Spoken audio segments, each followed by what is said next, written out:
Maintain करके एक second.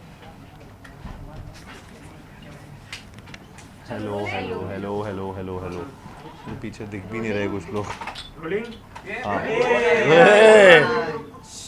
लोग अभी यही रहते हैं। मिली मिली एक साइड म्यूट बंद कर लाइट बहुत हार्श है। बंद कर दो बंद कर रहते रहते पीछे वाले ले लेंगे आगे का एक बंद कर। हाँ light is okay for you. I am okay. चलो मुझे तो पता ही नहीं क्या दिख रहा है तो बट हाँ जो है वो है। Kartik, this character Yes. has been taken a lot of mentally and physically. So after you finished the shooting, how difficult was it to come out of this character? I think मेरे साथ बहुत चीज़ें इस character की गई हैं और मुझे actually I don't want to come out of it because I think it's a lot to do with the will to succeed, lot of discipline, lot of you know, चाहे वो मेंटली जिस space में रहा हूँ या फिर physically जिस space में रहा हूँ, आई think it's all been very nurturing, very something which has given me so much positivity in life and I feel ये मैं जाने भी नहीं देना चाहूँगा। आई think the life style that I was living for the last 2 years, वो life style आगे भी अपना के रखना चाहूँगा और साथ ही साथ जो मेरा नेवर गिविंग अप एटीट्यूड वो शायद पहले भी था, जिस तरीके से आज तक मैं जिया हूँ लाइफ को, लेकिन इस फिल्म ने मुझे और भी ज़्यादा उस चीज़ को वैलिडेशन की तरह दिया है। Because I knew somewhere down the line जब मैंने पहला नरेशन सुना था तो मुझे इनकी कहानी जब पता लगी थी तो मैं ऑलरेडी उस चीज़ से बहुत इंस्पायर हो गया था कि जिस तरीके की विल टू सक्सीड इनके अंदर है, उसने मुझे ऑलरेडी इंस्पायर कर रखा था। तो मैं उस लेवल का the man who refuse to surrender, I think मैं उस मोटो को लेके चलना चाहता हूँ एंड मैं इस कैरेक्टर से बाहर आना ही नहीं चाहता हूँ। आप मुरलीकांत पेडकर जी से मिले जी। पर ये क्या कुछ सीखने मिला उनसे क्या? तो मैं उनसे फ़िल्म के शूटिंग के दौरान मिला था और मैं स्विमिंग के पोर्शन के टाइम मिला था और बहुत इंस्पायरिंग था अगेन उनसे मिलना। उनका एक ब्लेज़र है वो जो पहनते हैं जिसमें उनके सारे मेडल्स हैं और वो मतलब वो डिफरेंट चीज़ों के लिए डिफरेंट, वो वॉर हीरो भी रह चुके हैं, वो उन्होंने डिफरेंट स्पोर्ट्स में भी हमारे लिए बहुत चीज़ें अचीव किए। तो वो देख के ही मैं बहुत अगेन बहुत ज़्यादा इंस्पायर्ड था। उनकी कहानी में एक्चुअली में इतनी सारी चीज़ें हैं कि वो एक फ़िल्म में लाना बड़ा मुश्किल भी था फॉर कबीर सर एंड अगर वो सारी चीज़ें लाते तो मुझे भी वो सारी चीज़ें और भी सीखनी पड़ती। तो थैंकफुली अभी 3 या 4 स्पॉट हैं जो मुझे सीखने पड़े, बट उनसे मीटिंग करके मुझे वो देख के मैं बहुत इंस्पायर हुआ। प्लस उनने जब स्विमिंग देखी तो उन्होंने मुझे अगेन जिस तरीके से इंस्पायर करने के लिए कहा या कैसे, लेकिन उनको लगा कि मेरी स्विमिंग उनकी तरह थी and I was so happy with just that one compliment that he gave me and I felt कि 2 साल की पूरी मेहनत मेरी रंग ला गई, क्योंकि जिनके लिए जिनकी ऊपर ही आधारित है उनको ये ऐसा लगा। सर बात करो ऐसी मूवीज की जिसमें जो बायोपिक्स होती है मेरी रियल लाइफ स्टोरी बेस्ड होती हैं, सो ऐसी मूवीज में राइटर्स का बहुत बड़ा इंपॉर्टेंट रोल होता है जी। क्योंकि they have to take care while writing. जी। सो बट कहीं ना कहीं उनको रिकॉग्निशन नहीं मिल पाती है, they don't get that recognition that they want and they need. So उस पे आपका क्या टेक है? देखिए मेरी जितनी भी फिल्में मैं करता हूँ उसमें मैं हमेशा और जब से मेरे पास फिल्मों के ऑप्शंस आने चालू हुए, मेरा बेसिक इंटेंट यही रहता है कि फ़िल्म की राइटिंग करेक्ट रहे और वो सबसे पहला पिलर होता है फ़िल्म के लिए जिसके ऊपर सब कुछ बेस्ड होता है। एंड इसलिए मेरे लिए तो वो बहुत ही बड़ी इम्पॉर्टेंट चीज़ होती है एक राइटर और उनका जो सुर है फिल्म का। अब उनका जो इनफैक्ट चाहे वो क्रेडिट हो चाहे वो उनके बारे में बातें हो, मैं हमेशा कभी we don't shy away from that and we want them to always get that. और ऐसे बोलने में भी थोड़ा अजीब लगता है ये चीज़, क्योंकि वो सबसे मेन यू नो एक किसी भी बेबी को नर्चर करने वाले इंसान होते हैं जिसने वो बनाया होता है। तो आई थिंक यहाँ पे भी जिस तरीके से सुमित ने, कबीर सर ने, सब ने मिलके इस चीज़ को बनाया है वो बहुत ही ज़्यादा ब्यूटीफुल तरीके से किया है and I think the credit should be given where it's due. Karthik, a lot of people associate you with the boy next door image. Do you think this film is that your effort to consciously break away from that image?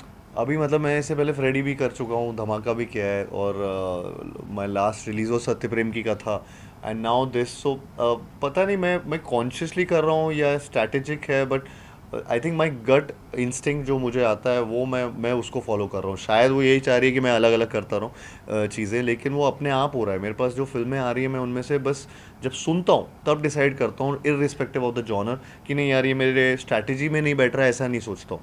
मैं ऐसे सोचता हूँ कि ये अच्छी film है या मैं थिएटर जाके ये फिल्म देखना चाहता हूँ कि नहीं, और मुझे मज़ा आएगा कि नहीं। तो आई थिंक वो डिसीजंस पे ज़्यादा बेस्ड है, और वो ऑटोमेटिकली जब वो होता है तो अपने आप एक स्टीरियोटाइप ब्रेक होता रहता है। So I think I am going with the flow. अब कल को 3 फिल्में बैक टू बैक अगर मुझे रोमांटिक भी मिले तो मैं वो भी करूँगा। मैं अच्छी स्क्रिप्ट नहीं जाने दूंगा। But still adding to this, क्या कोई एक चीज which made you to say yes for this to go? I think ये स्टोरी जो जिस तरीके की ये कहानी है उसने मुझे पहले ही 1 लाइन में मैं मतलब बहुत इंस्पायर हो गया था, और मैं बहुत इंट्रीग हो गया था कि ये फिल्म एक तरीके से ये सैड रियलिटी है जिसमें मैं शॉक तो था लेकिन मैं सैड भी हुआ था ये सोच के कि ऐसे कैसे हो सकता है कि ऐसी कहानी, इतनी बड़ी कहानी सेलिब्रेट नहीं हुई आज तक। तो वो चीज़ ने मुझे बहुत एक आई थिंक इंस्पायर किया, और मुझे 100% मतलब श्योरिटी दी कि ये फिल्म तो, इसकी कहानी तो सब तक पहुंचनी चाहिए। And I think that was one main reason जिसकी वजह से ये फिल्म में पहला मेरे दिमाग में यस आया। फिल्म में हेमांगी कवि, आरवा विलणकर मराठी एक्टर्स भी हैं, और खुद मुरलीकांत पेटकर सातारा से थे, महाराष्ट्र थे। सो उसके लिए आपने कैसे प्रिपेयर किया? मेरा और उनके साथ काम करने का एक्सपीरियंस कैसा? आई थिंक मैं पूरी कास्ट का ही बोलूँगा, धन्यवाद बोलूँगा पूरी कास्ट को कि जिस तरीके से, और उसमें भी जिस तरीके से कबीर सर ने हम सबको कास्ट किया इस फिल्म में, वो बहुत ही यूनिक था। मैं बहुत मैक्सिमम लोगों के साथ फर्स्ट टाइम ही काम कर रहा था, एंड जिस तरीके की कास्टिंग है, जब आप फिल्म देखेंगे तो आपको वो उनकी यूनिकनेस समझ आएगी, क्योंकि वो बहुत ही एक अलग सा एक फैमिली रिलेशनशिप है, एक कोच और स्टूडेंट का एक रिलेशनशिप है। यहाँ पे इस फिल्म में बहुत ऐसे डायमेंशंस हैं, और वो बहुत ब्यूटीफुली अगेन रिटन है। सो आई फील कि ये मैं थैंकफुल हूँ पूरे कास्ट का, हमारी, जिन्होंने एक्चुअली, जिनके काम की वजह से शायद मेरा काम भी और अच्छा दिखता है। एंड हमारे यहाँ पे बहुत सारे ऐसे डायलेक्ट सीन्स थे जिसमें डायलेक्ट, क्योंकि पूरी पिक्चर हिंदी में, लेकिन क्योंकि मराठी थोड़ा सा होना था तो उसमें बहुत डायलेक्ट का यूज़ हुआ है कि कहीं कहीं वर्ड्स की नहीं की जगह नहीं बोल दिया, चैम्पियन की जगह चैम्पियन बोल रहा है, चैम्पियन हूँ मैं की जगह है मैं। सो वो सारी चीज़ों में बहुत वर्क किया है, तो उस तरीके से डायलॉग को लिखा गया था और उसका सुर बनाया गया था। एंड तो वो सब चीज़ें मुझे बहुत हेल्प भी किए हैं to build a distinct character from what I have done before in any film. या Hardik, first of all huge congratulations for the Chandu champion. जैसे कि Thank हमने you. देखा है कि हर चंदू एक चैंपियन है, तो मेरे फादर साहब का नाम है चंदू, सो of course champion for me. क्या कहना रहेगा, जिस तरीके से हमने आपके अक्सर फिल्मों में देखा है कि म्यूजिक का काफ़ी एक अच्छा प्रभाव रहा है, चाहे अभी इस फिल्म में प्रीतम दा कंपोज कर रहे हैं। सो आपका और प्रीतम दा का अच्छा खासा कॉम्बिनेशन हमने देखा है, जैसे कि चाहे वो भूल भुलैया हो, चंदू चैंपियन हो, या फिर इसके पहले भी बहुत सारे आपने प्रोजेक्ट पेश किया था हो। तो किस तरीके से आप इस म्यूजिक कॉम्पोजिशन को देखते हो और किस तरीके से कॉम्बो आपको लगता है? आई थिंक बहुत ही अच्छा कॉम्पोजिशन किया है, और ये पूरी एल्बम बहुत ही ज़्यादा अच्छी बनाई हुई है, जिसमें मेरा अभी रिसेंटली इनफैक्ट एक गाना लॉन्च हुआ जो सरफिरा गाना है, वो मुझे बहुत ज़्यादा पसंद है, उसकी मेलोडी। एंड इनफैक्ट वो फिल्म में जिस तरीके से, इसमें तो बॉडी ट्रांसफॉर्मेशन ज़्यादा दिखाया था सरफिरा में, लेकिन जिस तरीके से वो फिल्म में जब आता है वो बहुत इंस्पायर करेगा लोगों को, और वो बहुत मतलब गूज़बम्प मोमेंट है जब वो गाना आता है फिल्म में।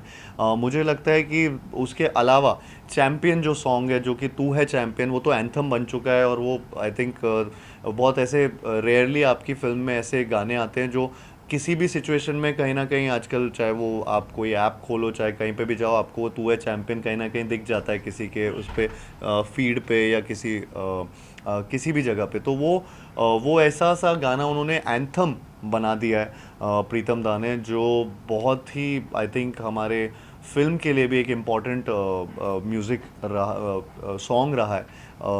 प्लस उसके अलावा आई थिंक सत्यानाश ने तो ऑलरेडी बहुत सारे सत्यानाश रील बन चुके हैं, उसमें उसमें बहुत चीज़ें हो चुकी, तो उसका तो मैं क्या ही बोलूँगा। बट दे आर ऑल, मैं जैसे जैसे ये नाम भी लेता जा रहा हूँ गानों के, वो सारे के सारे एक दूसरे से इतने अलग हैं, इतना अच्छा उनका कॉम्बिनेशन है। सो आई थिंक वो बहुत अच्छे से प्रीतम दा की वही क्वालिटी की एक एल्बम में वो डिस्टिंक्ट गाने बनाते हैं, और अभी तो सारे रिलीज़ भी नहीं किए एक्चुअली। सो वो बहुत ही अलग अलग गाने हैं पूरी फिल्म में, और आपको वो दिखेगा बस 2 दिन बाद। A lot of video biopics are not able to, create magic at the box office. So, how different is Chandu Champion from all the biopics we have seen, and is there pressure of Bollywood box office outcome? मुझे actually ये नहीं लगता, मुझे लगता है sir biopic की बात नहीं है और वो जॉनर की बात नहीं है, वो फिल्मों की बात होती है कि फिल्म चलती है या नहीं चलती है। वो ये नहीं होता कि ये जॉनर नहीं चलता। यही जॉनर में मैं 4 एग्जांपल दे दूंगा जो बहुत चलते हैं। एक नहीं चला होगा रिसेंटली तो उससे फिर दूसरे पे ज़रूरी नहीं है कि लोग वो देखना नहीं चाहते। अच्छे से बनाएंगे तो आई फील कि लोग जाएंगे। मैं भी वैसे ही देखता हूँ उन चीज़ों को कि सडनली अगर रोमांटिक फिल्म एक नहीं चलेगी तो इसका ये मतलब नहीं कि बाकी रोमांटिक फिल्म ना चले। वो जॉनर का नहीं होता कहने का मतलब है, वो आई थिंक मीनिंग वो है कि फिल्में चलती हैं या नहीं चलती हैं। तो आई फील कि इसमें, और ये सिर्फ एक ये स्पोर्ट्स बायोपिक पहली बार तो नहीं है, ये एक्चुअली में एक जर्नी है किसी इंसान की, जिन्होंने आप एक स्पोर्ट्स बायोपिक जब भी देखते हो तो एक स्पोर्ट देख रहे होते हो और उसी में सब कुछ होता है, उसकी हार उसकी जीत उस इंसान की। इस फिल्म में एक्चुअली इसकी यूनिकनेस ही ये है कि ये स्पोर्ट्स इसका एक बैकड्रॉप है। इसमें he is a war hero, he is someone जिनकी लाइफ में बहुत चीज़ें हुई हैं जिसमें स्पोर्ट्स भी एक पार्ट है। और उन्होंने स्पोर्ट्स में भी बहुत चीज़ें अचीव की। उन्होंने अपने सोल्जर वाले जब उनका एक एज ग्रुप था जिसमें वो सोल्जर थे, उसमें भी उन्होंने बहुत चीज़ें अचीव की हैं। उसके अलावा उनके लाइफ में क्या क्या हुआ, तो ये एक प्रॉपर एक जर्नी है एक इंसान की, जिसमें बहुत अलग अलग चीज़ें हैं। तो मैंने कभी ऐसी बायोपिक ना देखी है ना सुना है इसके बारे में। इनफैक्ट वेस्ट में या बाहर ऐसी फिल्में होती हैं जिनमें वो बहुत कम अचीवमेंट्स में भी ऐसे सेलिब्रेट करते हैं जो हम तक भी पहुंच जाती हैं वो फिल्में। लेकिन हमारे यहाँ इतनी ऐसी एक्चुअली में कहानियाँ हैं जिनके जो अनसंग हीरो हैं, जिनमें से मुरलीकांत पेटकर जी एक अनसंग हीरो हैं, जिनकी कहानी एक्चुअली इंडिया का नाम बाहर तक रोशन किया है। उसको तो एक्चुअली में सबको जानना चाहिए। तो मुझे लगता है ये बहुत यूनिक कहानी है, जिसमें वो रेसलर भी रहे हैं, जिसमें वो बॉक्सर भी रहे हैं, जिसमें वो स्विमर भी रहे हैं, जिसमें वो अलग अलग और भी स्पोर्ट्स से हम दिखाते तो इसके अलग अलग सीक्वल्स बनने पड़ते। तो वो इतना नहीं दिखा सकते। तो वो सब बेस्ट पोर्शन मिला के जो कबीर सर और मुरली सर को लगा कि ये करेक्ट है, आई थिंक वैसे करके ये फिल्म बनाई। तो ये यूनिक मुझे लगा, बहुत अलग किस्म का एक चाहे आप बायोपिक बोलें चाहे आप उसको एक human story, it's a story. ये ट्रायम्फ की कहानी है एक ह्यूमन स्पिरिट की, एंड विच आई थिंक सब लोग को रिलेट कर पाती है हर बार। Last two Karthik, did questions. you have any kind of emotional breakdown while shooting for the film? A lot of times actually मुझे एक दो सीन में ऐसा हुआ था कि इमोशनल ब्रेकडाउन हुआ था बहुत ज़्यादा, बिकॉज़ वो मैं बहुत रिलेट कर पाया था उस चीज़ को। और कहीं ना कहीं मतलब मैं पर्सनल तो नहीं बोलूँगा, लेकिन मैं वैसे बोलूँगा कि ये इनकी कहानी में ऐसे ऐसे मोड़ हैं, ऐसे ऐसे लो पॉइंट्स हैं जिसमें मुझे जेन्युइनली, और मैं उस टाइम एक्चुअली उस कैरेक्टर के बारे में सोच रहा होता हूँ तो मैं 2 साल से 1.5 साल से सिर्फ यही 2.5 साल से यही कैरेक्टर जी रहा था।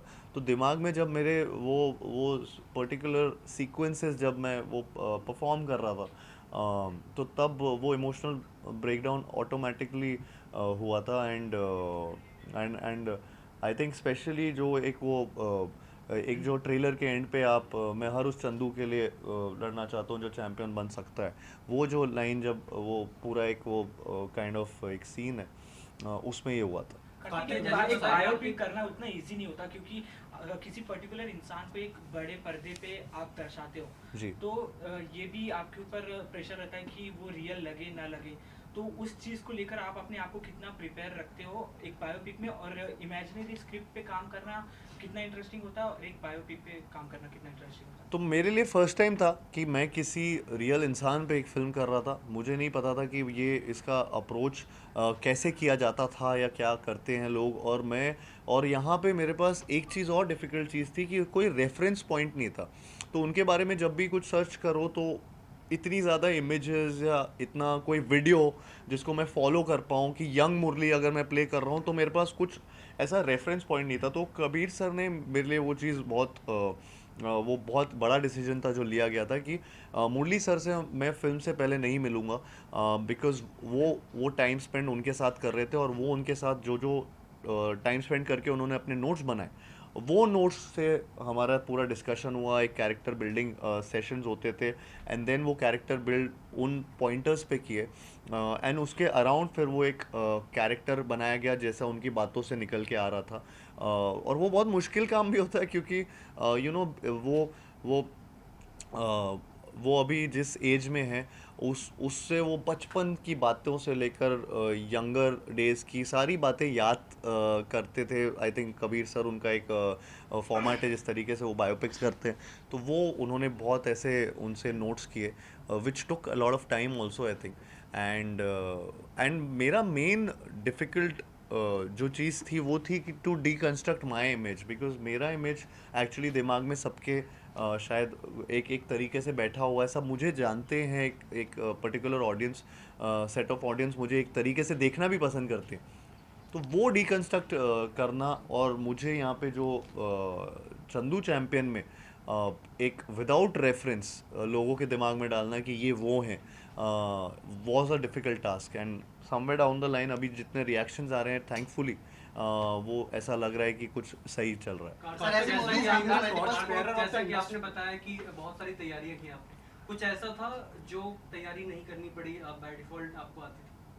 और इसमें एक भी चीज़ ऐसी नहीं थी, इसमें एक भी ऐसी चीज़ नहीं थी। मैं अपने आप को बहुत सोचता था कि मैं स्पोर्ट्स खेलता हूँ, मैं ये सब करता हूँ, क्रिकेट फुटबॉल सब आता है, लेकिन मैं जब इधर आया तो मुझे पता चला मुझे स्विमिंग करनी है, मुझे बॉक्सिंग करनी है, मुझे रेसलिंग करनी है, वॉर सीक्वेंस भी उन्हें 8 मिनट का वो सिंगल शॉट करना था। तो हर चीज़ मेरे लिए नई थी। बॉडी बिल्डिंग ट्रांसफॉर्मेशन वो पूरी तरह से करना था, तो सब कुछ मिला मिलू के वो हर चीज़ ऐसी थी।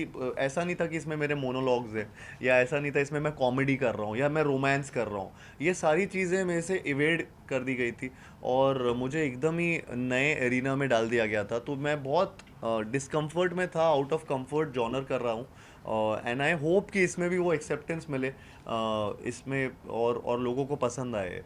Karthik, One last standing question, ovation one last question, standing sir. Since you are ovation the मिला है। torch bearer of the industry, when you sign a project or you're there in the process of the filmmaking, does the craft only bother you, or you think about the business part too? Torch bearer of the industry. No, I think it's a combination of both. I think producers को profit होना भी बहुत ज़रूरी है and साथ ही साथ आपका एक जो पैशन है, जिस तरीके से आप फिल्म बना रहे हैं, वो क्रिएटिव सेटिस्फैक्शन भी आना चाहिए। तो ये दोनों चीज़ों का जब कॉम्बिनेशन होता है तो आई थिंक वो कंटेंट विद कमर्शियल सक्सेस वो मैं उसकी तरफ ज़्यादा ध्यान देता हूँ एंड आई फील कि मेरे पिछली कुछ चॉइसेस में या फिल्म्स में वो दिखता होगा आपको। एट लास्ट सर, जो चंदू चैंपियन के जो दर्शक वेट कर रहे हैं उनको क्या मैसेज देना चाहोगे? मैं यही मैसेज कहना चाहूँगा कि जिस तरीके से जिस तरीके की ये कहानी है, ये बहुत लोगों को इंस्पायर करेगी और बहुत ही एंटरटेनिंग तरीके से इंस्पायर करेगी। मुझे लगता है कि आप जब ये थिएटर जाएंगे तो आप अपनी फैमिलीज़ के साथ जाइए और स्पेशली बच्चों को लेकर जाइए, बिकॉज उनके लिए कहानी जानना बहुत ज़रूरी है। तो मैं वही बोलना चाहूँगा। और हाँ, बोलिए। स्टैंडिंग ओवेशन मिला है स्क्रीनिंग पे, व्हाट यू वांट टू से? मैं बहुत इमोशनल मोमेंट था वो हम सब के लिए। ये जो स्क्रीनिंग की गई थी जिसमें मुरली सर ने पहली बार फिल्म देखी और एंड उनके साथ आर्मी चीफ भी थे एंड साथ ही साथ वाइस आर्मी चीफ भी थे, तो उनके लिए भी बहुत ही, सबके लिए, हमारे लिए इमोशनल मोमेंट था कि एक जो सोल्जर इंडियन आर्मी के रहे हैं उनकी फिल्म उन पे आधारित, उनके आर्मी चीफ, उनके वाइस आर्मी चीफ और इतने सारे आर्मी पर्सनल सब देख रहे हैं वहाँ पे उनके साथ वो फिल्म। प्लस जिस तरीके से उनको स्टैंडिंग ओवेशन इस फिल्म को मिला, I think we were all teary eyed over there because ये बहुत मेहनत से बनाई है फिल्म और 2-2.5 साल की मेहनत है सबकी। आई होप कि जिस तरीके का रिएक्शन इवन मुरली सर वो आउट ऑफ वर्ड्स थे जब वो फिल्म देख के वहाँ पे उठे थे और बात करने की कोशिश कर रहे थे। तो मैं बस बोल सकता हूँ कि वो इमोशनल मोमेंट था हम सब के लिए, and getting validation from them was a big thing. So that standing ovation means a lot, and I'm thankful to the entire army and the chief of army and vice chief of army. Thank you so much. Thank you.